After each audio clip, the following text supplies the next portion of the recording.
Muy buenas noches, queridos hermanos y amigos. Qué bueno ver a un grupo tan numeroso de personas aquí un miércoles en la noche para estudiar la palabra del Señor.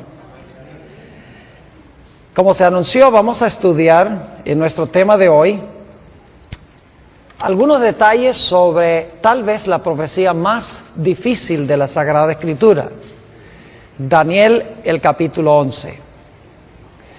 Quiero decirles que una de las frustraciones que yo tengo es tratar de competir con la televisión. Saben que nos hemos vuelto muy superficiales en nuestra forma de pensar. En gran medida ya no podemos pensar lógicamente ni podemos en realidad concentrarnos sobre el estudio de la palabra de Dios, al menos que haya algo emocionante, algo espectacular. Lo que vamos a estudiar esta noche es complejo, pero creo que van a darse cuenta que es de grandísima importancia para estos últimos días. Así que vamos a tomar unos minutos para pensar y razonar de una forma calmada, serena. Procuremos concentrarnos sobre lo que vamos a estudiar. Sin embargo, antes de entrar a nuestro estudio, queremos pedir la compañía de Dios. Así que les invito a que junto conmigo inclinen sus rostros y vamos a orar. Padre Celestial, te damos gracias una vez más por el privilegio de encontrarnos en este lugar. Padre, necesitamos para comprender esta profecía sabiduría divina, pues la sabiduría humana no puede alcanzar a abarcar las grandes cosas de tu santa palabra. Así que pedimos que te manifiestes en este lugar por medio del ministerio de tu Espíritu Santo. Te damos gracias, Padre, por escuchar y responder nuestra oración, porque te lo pedimos en el nombre de Jesús. Amén. Al examinar los escritos del espíritu de profecía, es decir, los escritos de Ellen White, encontramos que ella solamente tiene 3 referencias al capítulo 11 de Daniel. Y ustedes se van a dar cuenta por qué estoy comenzando de esta forma mi presentación. Porque vamos a compaginar la escritura con estos comentarios del espíritu de profecía. Uno de esos comentarios que ella tiene sobre Daniel 11 es un comentario muy general. Un segundo comentario que ella tiene es un poquito más específico.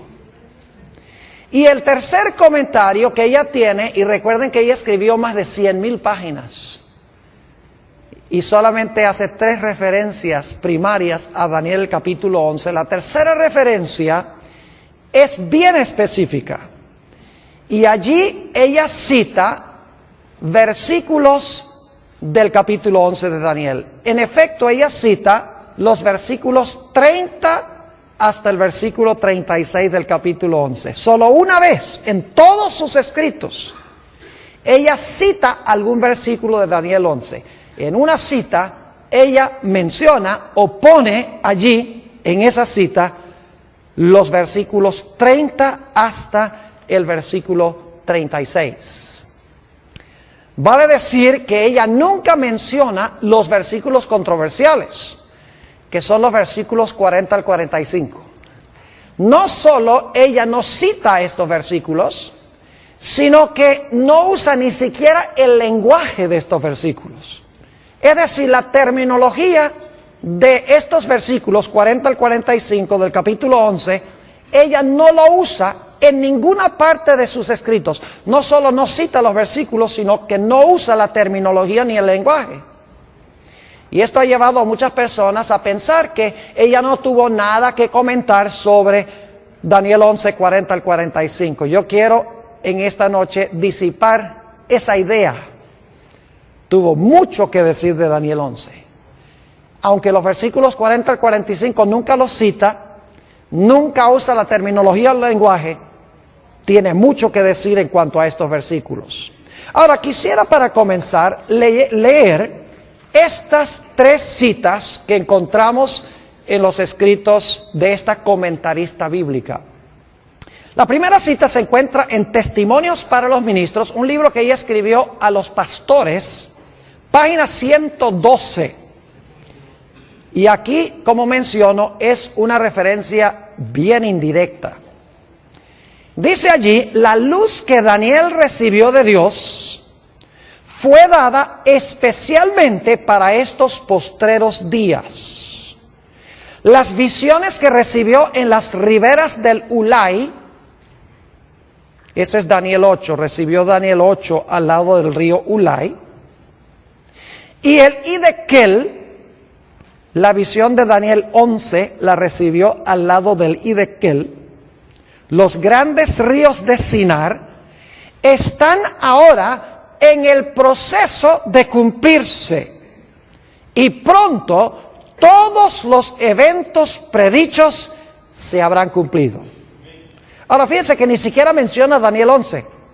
Sencillamente menciona que las visiones que recibió al lado del Ulai, que es Daniel 8, y la visión que recibió al lado del Hidekel, que es Daniel 11, están en el proceso de cumplirse. Y pronto todos los eventos que se mencionan allí se habrán terminado de cumplir. Ahora, la segunda cita es un poquito más específica. Se encuentra en un tomo que se llama Testimonios para la Iglesia, tomo 9, la página 14. Busqué esta cita en español y no la pude conseguir, así que la traduje. En el libro Testimonies for the Church, tomo 9, página 14, dice ella esto. El mundo está agitado con el espíritu de guerra. La profecía del capítulo 11 de Daniel casi se ha cumplido por completo.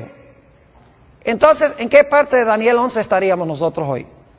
Si la profecía de Daniel 11 casi se ha cumplido por completo, significa que la mayor parte del capítulo se ha cumplido y estamos ¿a dónde? Estamos en los últimos versículos de Daniel 11.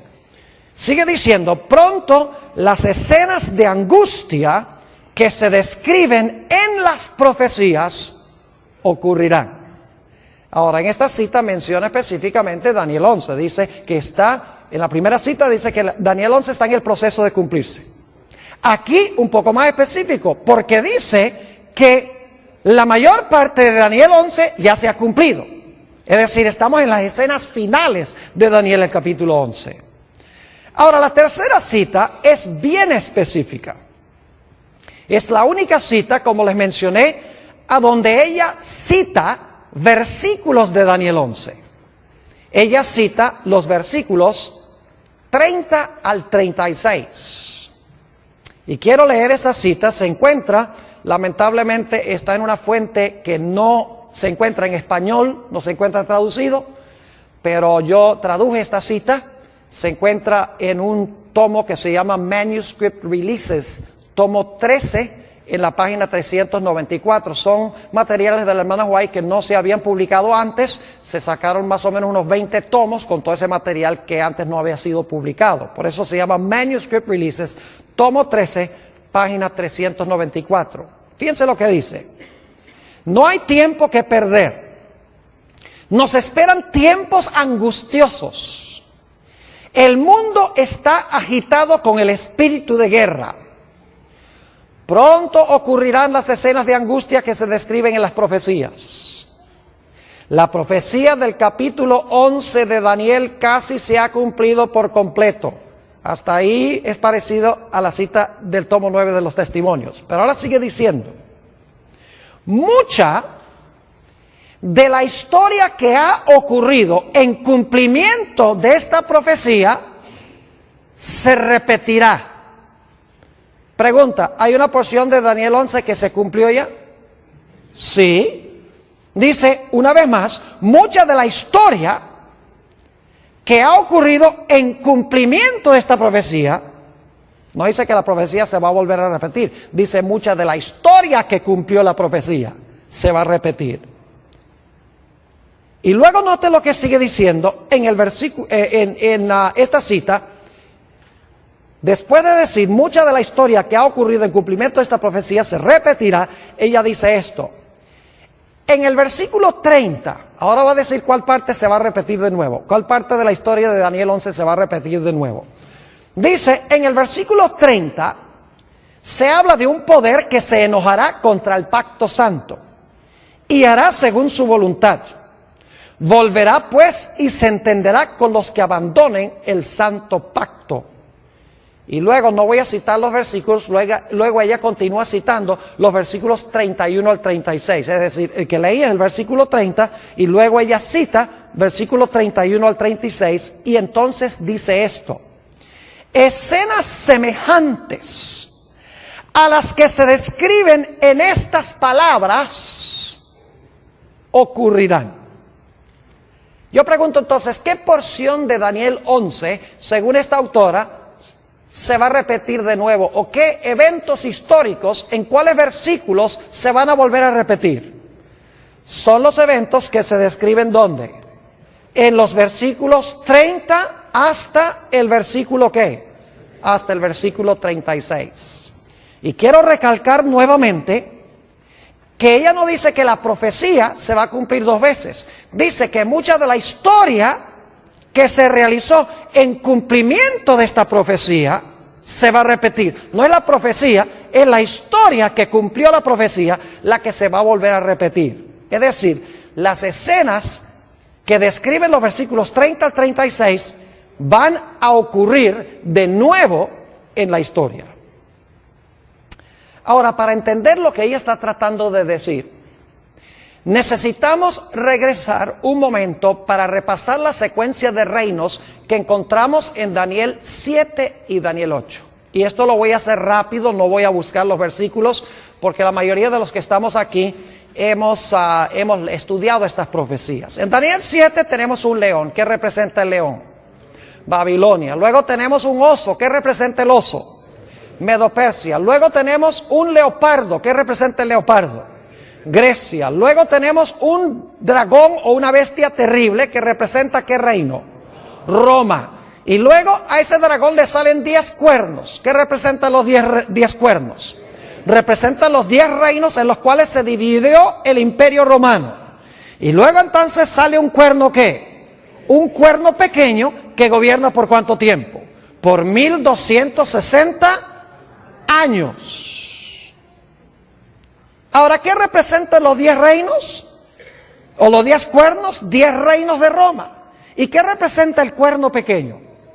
El cuerno pequeño representa la iglesia romana desde el tiempo cuando cayó el imperio romano y se fragmentó en 10 reinos y 1260 años más adelante, en 1798, cuando recibió una herida mortal.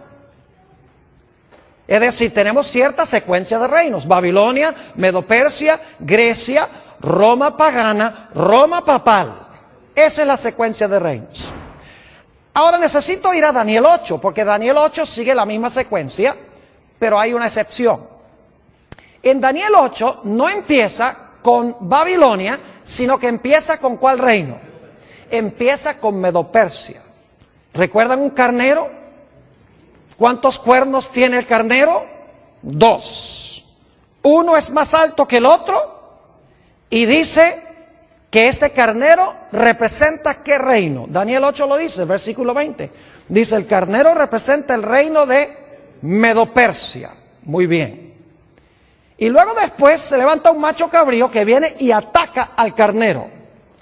¿Y qué representa ese macho cabrío que tiene un cuerno notable entre sus ojos? Representa Grecia. ¿Y qué representa el cuerno notable? A su primer rey, Alejandro Magno. Y luego ese cuerno es quebrado, que significa que cae Alejandro Magno, y luego salen ¿cuántos cuernos? Salen cuatro cuernos, y en medio de esos 4 cuernos sale un cuerno ¿qué? Un cuerno pequeño. Ahora, claramente en Daniel 8 dice que el carnero representa a Medo-Persia. No cabe duda que el macho cabrío representa a Grecia. Su primer rey es Alejandro Magno. Los 4 cuernos que salen cuando ese cuerno grande es quebrado representan los 4 reinos en que se fragmentó el reino griego. Y luego entonces encontramos el cuerno pequeño, que si ustedes estudian con cuidado Daniel 8, van a encontrar que el cuerno pequeño tiene dos etapas. En primer lugar, el cuerno pequeño se extiende horizontalmente, porque conquista al norte, a la tierra deseable y al sur. Es decir, se extiende geográficamente. Pero luego dice que ese cuerno pequeño se mete con el reino de Dios y pisotea el santuario de Dios. Es decir, al principio es un cuerno político, pero luego se convierte en un poder religioso. Dos Romas. Roma política y Roma ¿qué? Y Roma religiosa. Es decir, tenemos la misma secuencia. Tenemos, en Daniel 7 empieza con Babilonia, ya. Daniel 8 empieza con Medo-Persia. Medo-Persia, Grecia, Roma política, luego Roma papal o Roma religiosa. Ahora, con este trasfondo podemos entender un poco mejor la secuencia de Daniel 11. Vayan conmigo a Daniel 11 y vamos a leer empezando en el versículo 2. Lógicamente no podemos estudiar todos los detalles de este capítulo porque nos tomaría demasiado tiempo. Lo que quiero es que vean la secuencia de reinos. Daniel 11 y el versículo 2. Fíjense con qué reino comienza Daniel 11. Y ahora yo te mostraré la verdad. He aquí que aún habrá 3 reyes ¿en qué? En Persia. Y el cuarto se hará de grandes riquezas más que todos ellos. Y al hacerse fuerte con sus riquezas levantará a todos contra el reino ¿de qué? De Grecia. ¿Con qué empieza Daniel 11? Con Persia. ¿Empezó Daniel 8 con Persia? Claro que sí. Ahora, note lo que dice el versículo 3. Acaba de mencionar el reino de Grecia y dice en el versículo 3, se levantará luego un rey valiente, el cual dominará con gran poder y hará su voluntad. Ese es el cuerno notable en Daniel 8. Pero cuando se haya levantado, su reino será ¿qué? ¿Qué pasó con el cuerno en Daniel 8? Fue quebrado. ¿Y repartido hacia qué cosa? Los 4 vientos. ¿Cuántos cuernos salieron en Daniel 8 después que el cuerno notable fue quebrado? 4, exactamente. Dice, no a sus descendientes, ni según el dominio con que él dominó, porque su reino será arrancado y será para otros fuera de ellos. Es decir, su reino no fue a ninguno que descendió de él. Históricamente eso es cierto. Así que en Daniel 11 empezamos en primero con Persia, luego continuamos con ¿quién? Grecia, el cuerno notable que es quebrado, 4 reinos que se levantan de allí. Y entonces quiero que noten cuál es el siguiente poder. Daniel 11 y el versículo 22, estamos saltando algunos versículos porque solo quiero que capten la secuencia de reinos. Daniel 11 y el versículo 22. Dice, las fuerzas enemigas serán barridas delante de él como con inundación de aguas. Serán del todo destruidos junto con el príncipe del pacto. Ahora esa palabra destruidos mejor se traduce quebrantados. Es decir, ¿quién iba a ser quebrantado? El príncipe ¿de qué? El príncipe del pacto. Ahora yo pregunto, históricamente, ¿quién fue el que quebrantó al príncipe del pacto? ¿Qué imperio quebrantó al príncipe del pacto? ¿Fue quebrantado por quién? Por Roma. ¿Cuál Roma? ¿La Roma papal o la Roma pagana? La Roma pagana. Ahora yo pregunto, si Daniel 11 está siguiendo la misma secuencia de Daniel 8, ¿cuál esperaríamos que sería el siguiente reino? Tiene que ser Roma religiosa, ¿sí o no? Porque hemos visto Daniel 7, Babilonia, Medo-Persia, Grecia, Roma pagana, 10 reinos, cuerno pequeño. Hemos visto en Daniel 8 que comienza con Persia, luego Grecia, el cuerno notable, los 4 cuernos, luego entonces viene Roma en su fase política, luego entonces viene Roma en su fase religiosa. Daniel 11 tenemos lo mismo, tenemos a Persia, tenemos luego a Grecia, tenemos el rey notable, tenemos los 4 cuernos y luego entonces el poder que quebranta al príncipe del pacto, que fue Roma pagana. Es decir, el siguiente reino tiene que ser, ¿cuál Roma? Tiene que ser Roma papal, la Roma religiosa. Ahora vamos a Daniel 11 y vamos a leer aquí algunos versículos para que ustedes vean qué poder se describe aquí. el capítulo 11 y el versículo 31. Y se levantarán de su parte tropas, es decir, de parte de este poder que representa a Roma papal, que profanarán el santuario y la fortaleza, quitarán el continuo y pondrán la abominación asoladora. Yo pregunto, ¿es eso lo que hizo el cuerno pequeño en Daniel 8? Pisoteó el santuario, quitó el continuo, puso la abominación asoladora. Léanlo en Daniel 8. Fue lo que el cuerno pequeño hizo en su fase religiosa. Es decir, esto es paralelo al periodo del cuerno pequeño en su fase religiosa. Versículo 32. Lástima, no tenemos tiempo de estudiar todo esto, porque cada detalle vale la pena estudiarlo. Dice, con lisonjas seducirá a los violadores del pacto, mas el pueblo que conoce a su Dios se esforzará y actuará. ¿Habrá un remanente fiel? Claro que sí. Versículo 33. Y los sabios del pueblo instruirán a muchos, y por algunos días caerán. ¿Quiénes van a caer? Los sabios del pueblo, ¿verdad? ¿Y cómo van a caer? Dice, a espada, a fuego, en cautividad y en despojo. 4 métodos en que iban a caer los fieles de Dios. Y saben que si ustedes miran la Edad Media, van a encontrar que estos 4 métodos eran los que eran usados por la iglesia, empleando al Estado para perseguir a los que no estaban de acuerdo con las enseñanzas de la iglesia nominal de aquella época. ¿Han oído de que los mártires eran puestos en una estaca y quemados en la hoguera? ¿Han oído de que eran encarcelados, iban en cautividad? Y los valdenses, por ejemplo, dice la historia que los despojaron de sus propiedades, les quitaron sus propiedades. Es exactamente lo que se describe aquí. Versículo 34. Y en su caída serán ayudados de pequeño socorro, y muchos se juntarán a ellos con lisonjas. También algunos de los sabios caerán para ser depurados y limpiados y emblanquecidos hasta el tiempo determinado, porque aún para esto hay plazo. Y ahora viene el versículo 36, que es vital. Habla del apogeo de este poder.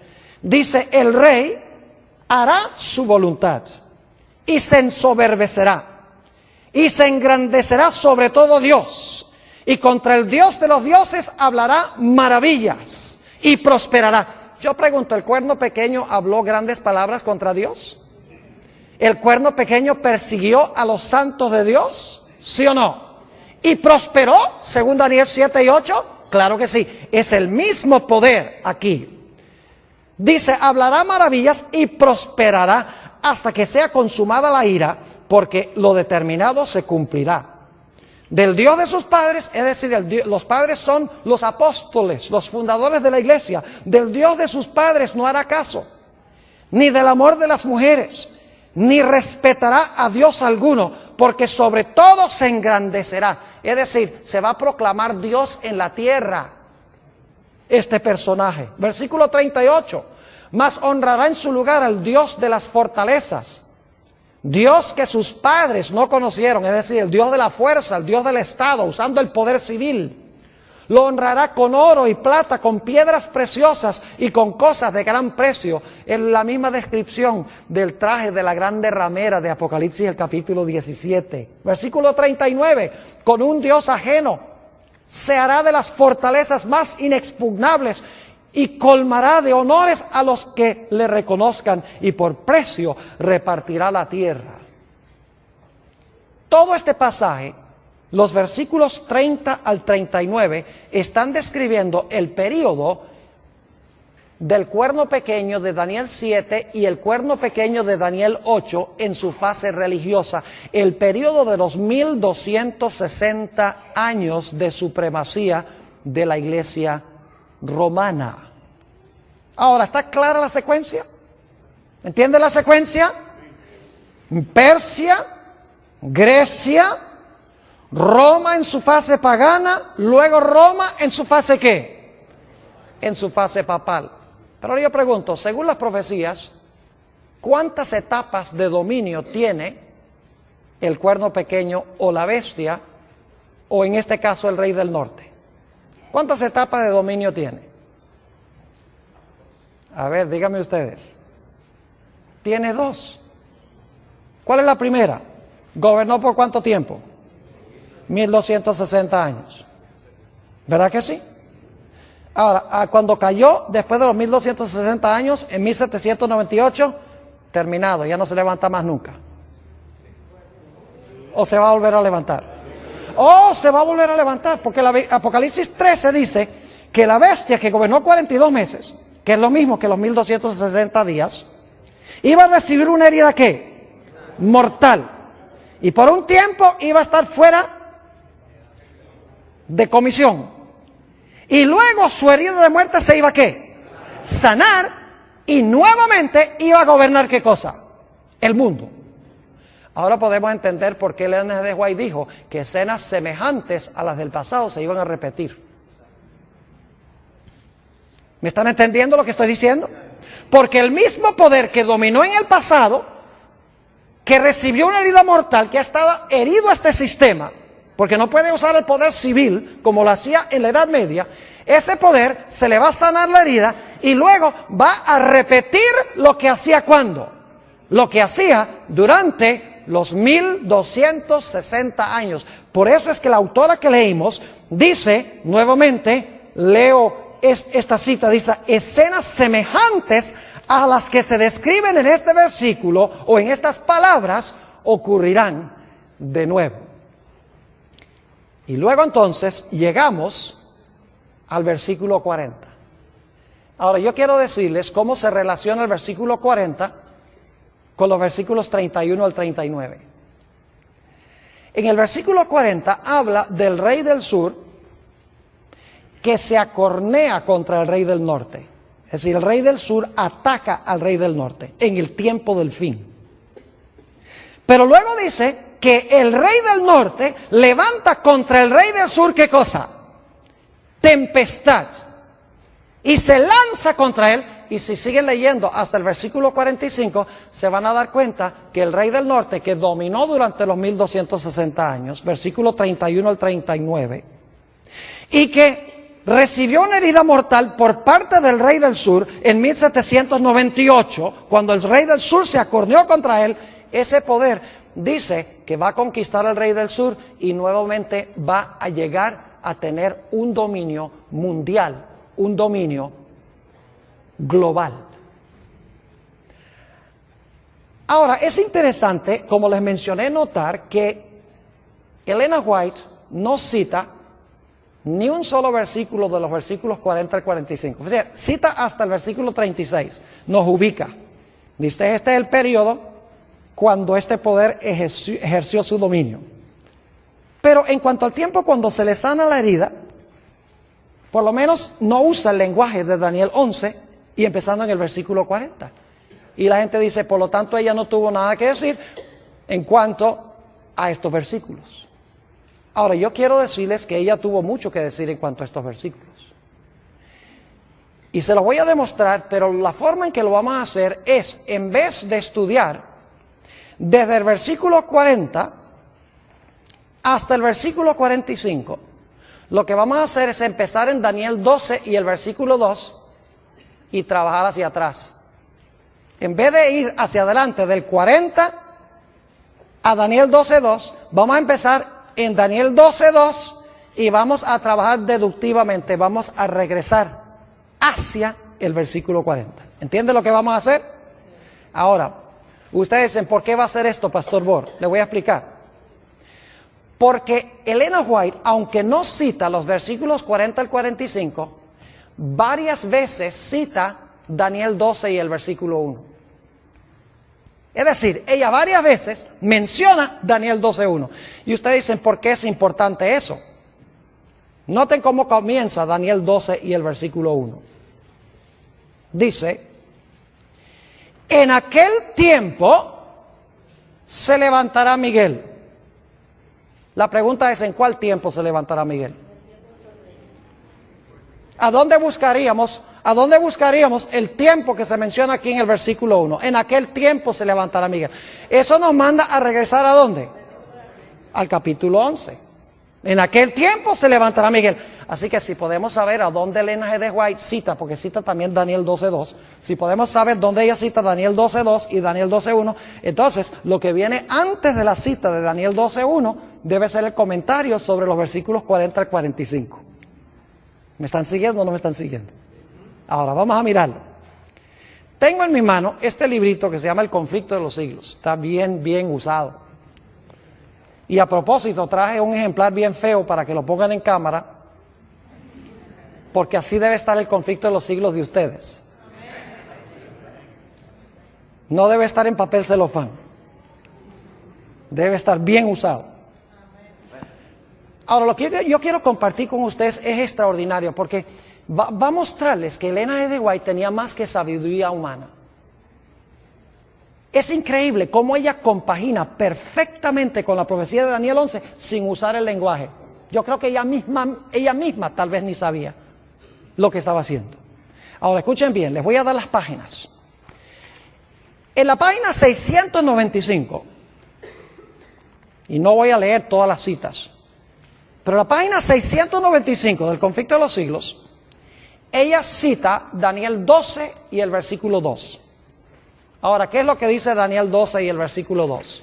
Dice, y muchos de los que duermen en el polvo de la tierra serán despertados, unos para vida eterna y otros para vergüenza y confusión perpetua. En la página 695 del conflicto de los siglos, ella cita ese versículo. Ahora queremos trabajar un poquito más hacia atrás. ¿Saben ustedes cómo se llama el capítulo a donde ella cita ese versículo de Daniel 12 y el versículo 2? El título de ese capítulo es La liberación del pueblo de Dios. ¿Por qué es importante? Dicen ustedes. Vamos a Daniel, el capítulo 12, y fíjense algo interesante. Dice, en aquel tiempo se levantará Miguel.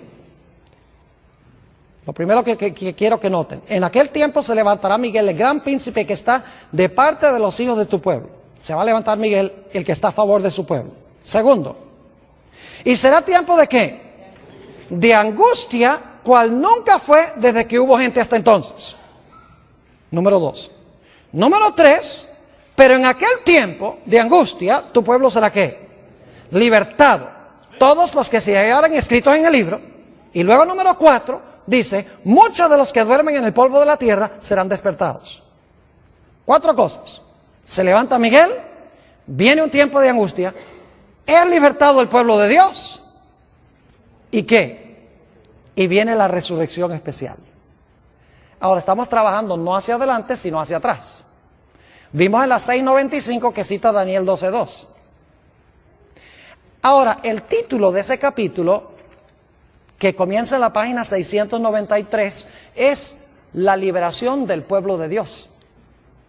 ¿Por qué es importante eso? Porque es la última frase del versículo 1 del capítulo 12. En aquel tiempo será ¿qué? En aquel tiempo será libertado tu pueblo, todos los que se hallaren escritos en el libro. ¿Ven lo que estamos haciendo? Daniel 12:2. Luego la última parte de Daniel 12:1 está en la página 693. El título, la liberación del pueblo de Dios. Ahora, ¿qué viene inmediatamente antes de la última parte del versículo 1 de Daniel 12? Dice, ¿habrá tiempo de qué? Tiempo de angustia. Y antes del tiempo de angustia, ¿qué dice? ¿Se levantará qué? Se levantará Miguel. Así que vamos a trabajar un poquito más hacia atrás del capítulo de la liberación del pueblo de Dios. Si vamos al capítulo anterior, a la liberación del pueblo de Dios, a que no adivinan cómo se titula ese capítulo. ¿Y eso por qué? El tiempo de angustia. ¿Y saben con qué versículo comienza Elena G. de White el capítulo sobre el tiempo de angustia? Con Daniel 12 y el versículo 1. ¿Ven lo que estamos haciendo? ¿Sí entienden? Yo les dije que teníamos que pensar esta noche. Tenemos que usar lógica, tenemos que mirar la estructura. Página 695, Daniel 12:2. Página 693, el pueblo de Dios es libertado. En la página, escuchen bien, en la página 671, yendo hacia atrás, está el capítulo que se titula El tiempo de angustia. Y el capítulo comienza diciendo, en aquel tiempo se levantará Miguel, el gran príncipe que está por los hijos de tu pueblo, y será tiempo de angustia cual no hubo desde que existió nación. ¿Qué está pasando con el linaje de White? ¿Tiene algo que decir sobre Daniel 12:2? Oh, sí. ¿Tiene algo que decir sobre Daniel 12:1? Lógico que sí. Ahora yo les pregunto, ¿a dónde esperarían ustedes conseguir los comentarios del linaje de White sobre Daniel 11 y el versículo 40 al 45? A ver, díganme ustedes, ¿a dónde esperarían encontrar los comentarios de ella sobre los capítulos anteriores o los versículos anteriores? ¿Tiene que ser antes de qué página? Tiene que ser antes de la página ¿qué? 671. ¿Sí están viendo lo que estamos haciendo o no? Como ella no tiene nada, no usa el lenguaje, ni cita los versículos 40 al 45, entonces nosotros tenemos que empezar con el versículo que sí cita. 12:2. Y luego la última parte del 12:1. Y luego la primera parte del 12:1. 695, 693, 671. Y esperaríamos que los comentarios de ella sobre el capítulo 11 estén en los capítulos anteriores al capítulo sobre el tiempo de angustia. Ahora quiero que vayamos a Daniel 11, no vamos a estudiar todo yendo hacia atrás, porque yo les digo que si hiciéramos esto, terminaríamos en el conflicto de los siglos, en el capítulo que se titula La Biblia y la Revolución Francesa. Pero claro, no podemos estudiar todos esos capítulos. Nada más quiero lanzarles la idea de cómo estudiar esta profecía. Ahora, noten lo que dice Daniel 11 y el versículo 44. Cuando el rey del norte está en su apogeo, cuando se le ha sanado la herida a la iglesia romana y está dominando el mundo, según la Biblia, dice que algo va a pasar. Versículo 44. Pero noticias del oriente y del norte lo atemorizarán. Otras versiones dicen que nuevas del oriente y del norte lo espantarán. ¿Y qué va a ser como resultado de esas nuevas que vienen del norte y del oriente? Dice, ¿y qué? Y saldrá con gran ira para destruir y matar ¿a qué? A muchos. ¿Captan lo que dice el versículo? Hay ciertas noticias que vienen del norte y del oriente que espantan al rey del norte, y la reacción de él es salir ¿a qué? Salir a matar y destruir. ¿A quiénes? ¿A todo el mundo?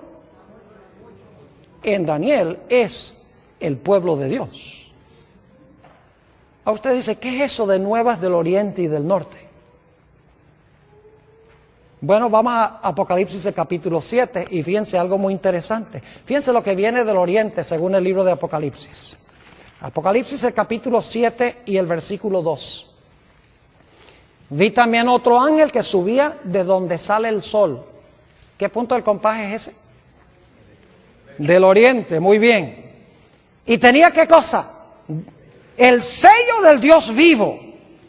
Y clamó a gran voz a los 4 ángeles a quienes se les había dado poder de hacer daño a la tierra y al mar, diciendo, no hagáis daño a la tierra ni al mar ni a los árboles hasta que hayamos sellado en sus frentes a los siervos de nuestro Dios. ¿Qué es lo que viene del oriente aquí? El ángel que trae ¿qué? El sello de Dios. Es decir, es el mensaje del sellamiento. ¿Y qué es el sello de Dios? El sello de Dios, no lo hemos estudiado esta semana, pero el sello de Dios es el sábado. El sello en la ley de Dios es el santo sábado. Ahí se encuentra el nombre de Dios, su territorio y el oficio. El único mandamiento que tiene las características de un sello. Es decir, este mensaje que viene del oriente es el mensaje del ¿qué? Del sellamiento. Bueno, ¿y las noticias que vienen del norte qué?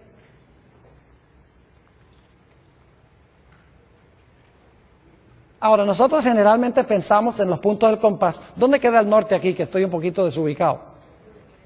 ¿Hacia allá? Ok, nosotros generalmente pensamos norte hacia adelante, sur hacia atrás, oriente a la derecha y occidente a la izquierda.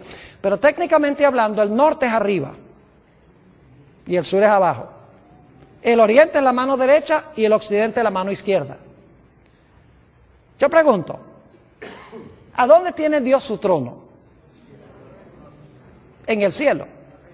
Pero específicamente, ¿en qué punto del compás según la Biblia? Cuando Lucifer quiso ocupar el trono de Dios, dice que quiso ocupar el trono de Dios a los lados ¿de qué? A los lados del norte. ¿Y Dios vive dónde? Ya hemos visto, vive en el cielo. Ahora noten Apocalipsis el capítulo 18. Apocalipsis el capítulo 18 va a hablar de la caída de este sistema religioso apóstata. Dice en Apocalipsis 18 y el versículo 1: después de esto vi a otro ángel descender ¿de dónde? ¿Qué dirección del compás es eso? Del norte, muy bien. Después de esto vi a otro ángel descender del cielo con gran poder, y la tierra fue alumbrada con su gloria. Pregunto, ¿son nuevas que vienen del norte, sí o no? ¿Sí? ¿El sello viene del oriente? Claro que sí. Y clamó con voz potente diciendo: ha caído la gran Babilonia, que dicho sea de paso, el mismo rey del norte de Daniel, el capítulo 11. Y se ha hecho habitación de demonios y guarida de todo espíritu inmundo y albergue de toda ave inmunda y aborrecible. Es decir, este sistema religioso ha caído porque impone la marca de la bestia, mientras que Dios, ¿qué es lo que da? Su sello. Versículo 3: porque todas las naciones han bebido del vino del furor de su fornicación, y los reyes de la tierra han fornicado con ella, y los mercaderes de la tierra se han enriquecido de la potencia de sus deleites. Y ahora escuchen, esto es lo que especialmente espanta este sistema, no solamente porque se está predicando que el sistema ha caído, sino que se está llamando a los que están en el sistema a salir.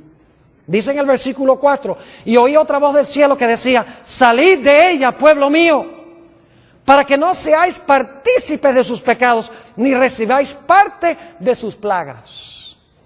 Yo pregunto entonces, ¿cuáles son las nuevas que vienen del oriente y del norte que espantan a este rey del norte humano que quiere usurpar el lugar de Dios? Es el mensaje de ¿qué? Del sellamiento, y el mensaje de que Babilonia ha caído, y la invitación de que los fieles de Dios salgan de ese sistema apóstata. Ahora, volviendo otra vez al espíritu de profecía, a que no adivinan cómo se llama el capítulo antes del capítulo que dice tiempo de angustia.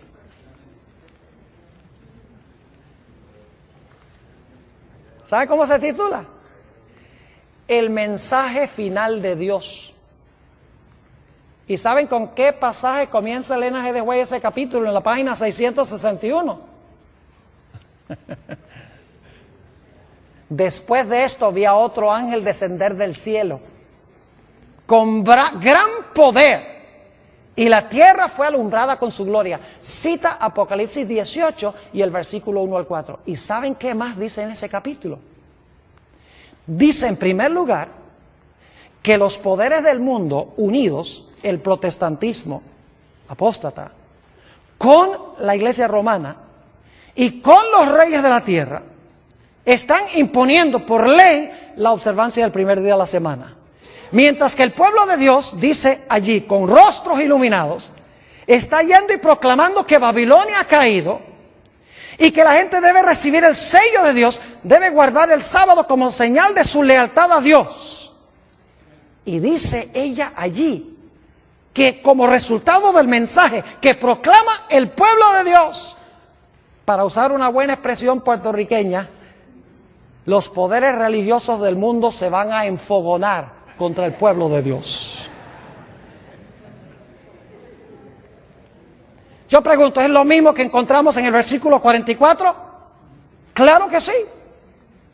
Solo que ella no está usando el lenguaje, pero sí está describiendo los eventos sin usar el lenguaje. En un momento le voy a explicar por qué no usó los versículos ni usó la terminología. Hay una razón especial por la cual no lo hizo. ¿Están entendiendo lo que estamos haciendo?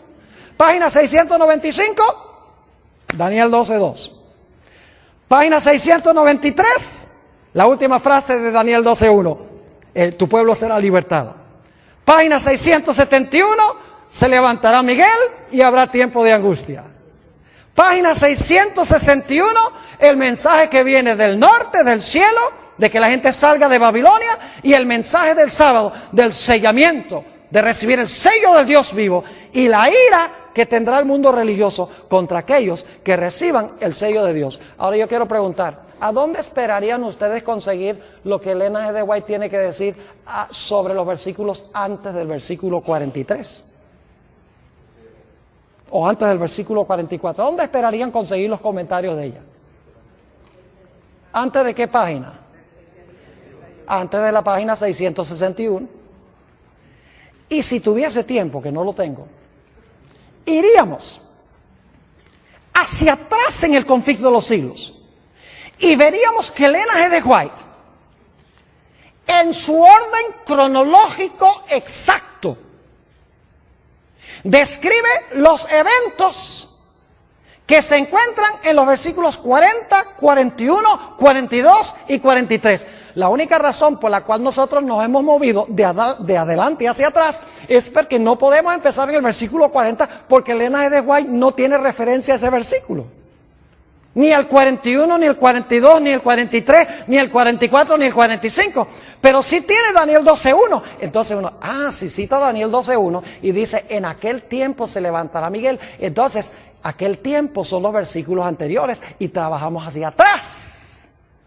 Y descubrimos que ella está siguiendo el mismo orden que encontramos en Daniel capítulo 11 sin emplear la terminología. Así que si ustedes quieren saber lo que significa la profecía de Daniel 11, lo único que tienen que hacer es empezar leyendo el conflicto de los siglos en el capítulo que se titula La Biblia y la Revolución Francesa, que es cuando el rey del sur, Francia, el ateísmo, se levantó contra Roma papal, llevó cautivo al papa y le quitó su poder civil, del cual no se ha recuperado todavía. Y luego siguen leyendo los capítulos y van a encontrar cómo ella describe que poco a poco este poder va a recuperar otra vez su trono.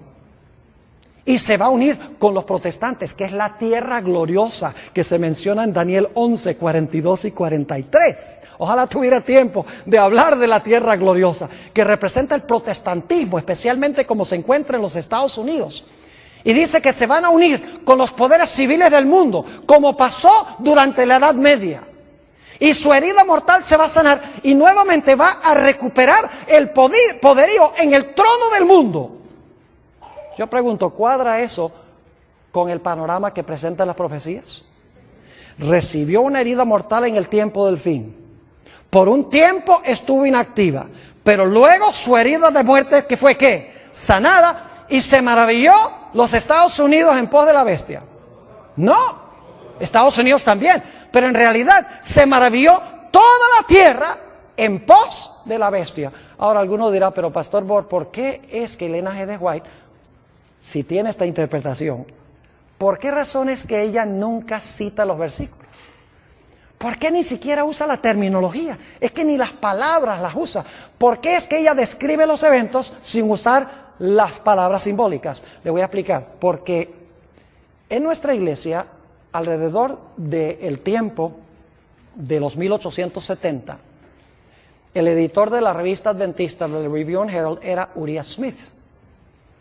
Y Uriah Smith, en esa década de los 70, cambió la interpretación de la iglesia adventista del Rey del Norte. Empezó a enseñar de que el Rey del Norte no era Roma religiosa, sino que era Turquía, que no cuadra con Daniel 11. Y el esposo de Elena G. de White, Jaime White, él decía, no es Turquía, es Roma religiosa, siguiendo la secuencia de los reinos en todos los capítulos.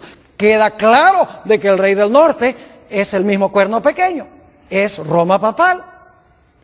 Y Jaime White y Uriah Smith se pusieron a pelear y estaban dividiendo la iglesia. Ahora, la hermana White sabía que esa profecía no era verdad presente para esa época, porque estaba lejos de los eventos que estamos viendo cumplirse en el mundo hoy. Esta profecía sí es verdad presente para ahora, pero en esa época no. En esa época, hace 120 años, hace 130 años, en realidad no era vital definir en ese momento quién era el rey del norte y dividir a la iglesia. Así que Elena G. de White dijo, voy a ser sabia. En vez de tomar la parte de mi esposo y que todo el mundo diga, claro, es el esposo. Porque ella sabía que el esposo tenía razón. Y ella dice, lo que voy a hacer es describir lo que dicen esos versículos sin usar la terminología. Y algún día alguien inteligente va a descubrir lo que hice.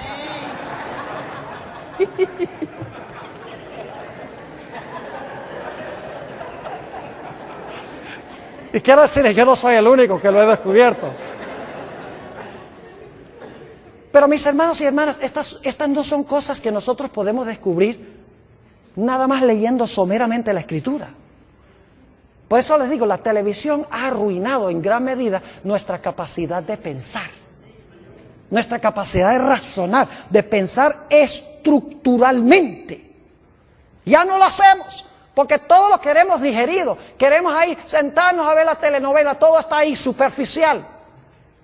Y hemos dejado de razonar, de pensar, de luchar con los grandes problemas que presentan las profecías y las Escrituras. Yo pienso que puedo regañarlos porque esta noche es mi última noche. Ahora escuchen bien. Algunas personas preguntan, Pastor, ¿por qué Ellen G. de White no menciona a Islam en las profecías? Porque hoy en día hay algunos en la iglesia adventista que están encontrando a Islam. Inclusive hay un teólogo famoso de la iglesia adventista que está diciendo que el cuerno pequeño es Islam. Y bien famoso, no voy a mencionar su nombre porque esto va a salir al aire. Pero está diciendo que el cuerno pequeño es Islam. Porque como los musulmanes están en las profecías, están en la historia ahora, en las noticias, tiene que estar en la Biblia. Lo mismo hizo Uriah Smith en la década de los 1870, como Turquía estaba en las noticias, dice, hay que conseguir a Turquía. ¿Cuántas veces menciona Ellen G. de White a los musulmanes como cumplimiento profético en la última mitad del conflicto de los siglos? Ni una sola vez. Ahora, yo creo que lo que está pasando con los musulmanes puede precipitar el cumplimiento de profecías bíblicas, pero no es el cumplimiento de una profecía bíblica. ¿Me estoy explicando? Es decir, puede ser funcional en llevar a cumplir profecías bíblicas, pero no es el cumplimiento de una profecía bíblica. Yo les voy a decir, hay 3 razones por las cuales yo creo que se ha levantado Islam para cumplir profecías bíblicas. Número 1, porque Satanás quiere poco a poco que la gente pierda sus libertades en este país. Porque él sabe que no puede quitar la libertad de la noche a la mañana. Y no voy a describir cómo poco a poco hemos ido perdiendo nuestras libertades. No radicalmente, pero poco a poco. Y va a ser muy fácil algún día usar todas estas, la ley patriota y todas estas cosas, como una excusa para que nosotros seamos echados en la cárcel y no podamos tener un abogado, ni nos digan de qué nos están acusando. Y para que puedan escuchar nuestras conversaciones telefónicas. ¿Me estoy explicando? Primera razón, para perder las libertades poco a poco. Segundo, para traer a los Estados Unidos a la prominencia a nivel global. Porque eso es lo que Apocalipsis 13 dice que tiene que pasar. Los Estados Unidos tiene que, como decimos en inglés, flex its muscles. Porque es el país, es el poder prominente en Apocalipsis 13, unido con Roma papal. Y en tercer lugar, fíjense qué sabio es el diablo. El diablo yo creo se va a morir por trasnochado. Por estudiar las Sagradas Escrituras. Porque él estudia las profecías para ver cómo contrarrestar las profecías como las presenta Dios en la Biblia. ¿Saben ustedes que hoy en día la mayoría de las iglesias están mirando al Medio Oriente para el cumplimiento de las profecías? Irak, Afganistán, los palestinos, Israel, que se va a reconstruir el templo. Y todos están mirando allá. Y mientras tanto las profecías se están cumpliendo con Roma y con los Estados Unidos y nadie lo ve porque la gente está mirando a donde no es. Así que Islam es funcional en el cumplimiento de las profecías bíblicas. No cabe duda, pero no es el cumplimiento específico de alguna profecía bíblica. ¿Les ha quedado claro lo que estudiamos esta noche? Es sencillo, no es complicado. Mis hermanos y hermanas, apreciadas visitas, necesitamos, por el poder de Dios, sentarnos a estudiar las Escrituras profundamente con oración. No conformarnos con lo superficial. No venimos a la iglesia a que nos entretengan o a gozar. Hoy en día esa es la moda en la iglesia. Ay, que me den mucha música y muchos adornos y muchas cosas. Creo en la música, gloria a Dios, es un apoyo.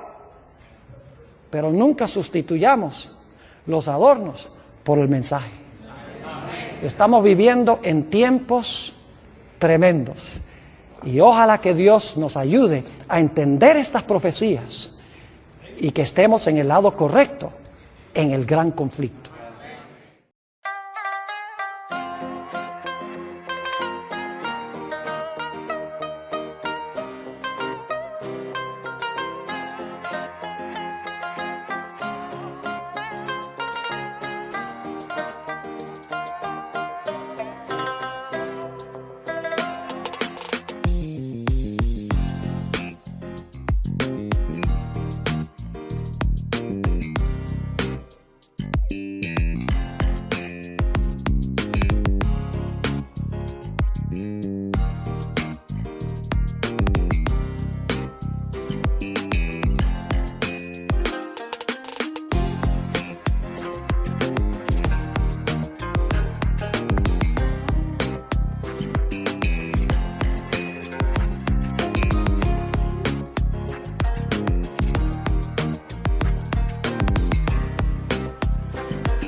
phải không em?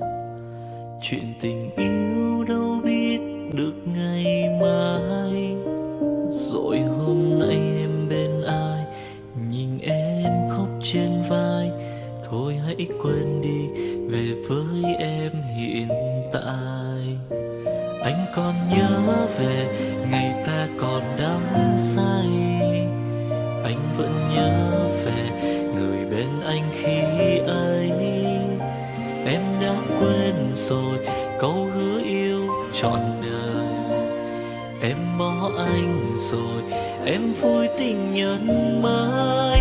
Cuộc tình này đã khác rồi, mình kết thúc em ơi. Chuyện tình này đã chết rồi, còn tiếc chi em ơi. Một lần em gian dối rồi, còn cố yêu không vui. Một lần em đã phản bội, làm vết thương chưa nguôi. Thì anh vẫn sẽ mỉm cười, người khác làm em vui. Còn anh xin kết thúc và giữ chút đau thương thôi. Ở nơi xa luôn nhớ về một mối duyên tình phai. Đường em đi nay khác rồi, còn mỗi anh đơn côi. Đường em đi nay đã khác rồi, còn riêng anh mãi đứng đơn côi.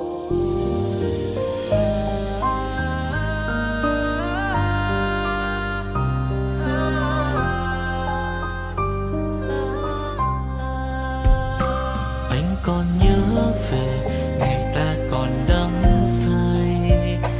Anh vẫn nhớ về người bên anh khi ấy. Em đã quên rồi câu hứa yêu trọn đời. Em bỏ anh rồi, em vui tình nhân mới. Cuộc tình này đã khác rồi, mình kết thúc em ơi. Chuyện tình này đã chết rồi, còn tiếc chi em ơi. Một lần em gian dối rồi, còn cố yêu không vui. Một lần em đã phản bội, làm vết thương chưa nguôi. Thì anh vẫn sẽ mỉm cười, người khác làm em vui. Còn anh xin kết thúc và giữ chút đau thương thôi. Ở nơi xa luôn nhớ về một mối duyên tình phai. Đường em đi nay khác rồi, còn mỗi anh đơn côi. Cuộc tình này đã khác rồi, mình kết thúc em ơi. Chuyện tình này đã chết rồi, còn tiếc chi em ơi. Một lần em gian dối rồi, còn cố yêu đâu vui. Một lần em đã phản bội, làm vết thương chưa nguôi. Thì anh vẫn sẽ mỉm cười, người khác làm em vui. Còn anh xin kết thúc và giữ chút đau thương thôi. Ở nơi xa luôn nhớ về một mối duyên tình phai. Đường em đi nay khác rồi, còn mỗi anh đơn côi. Ở nơi xa luôn nhớ về một mối duyên tình phai. Đường em đi nay khác rồi, còn mỗi xin anh thôi.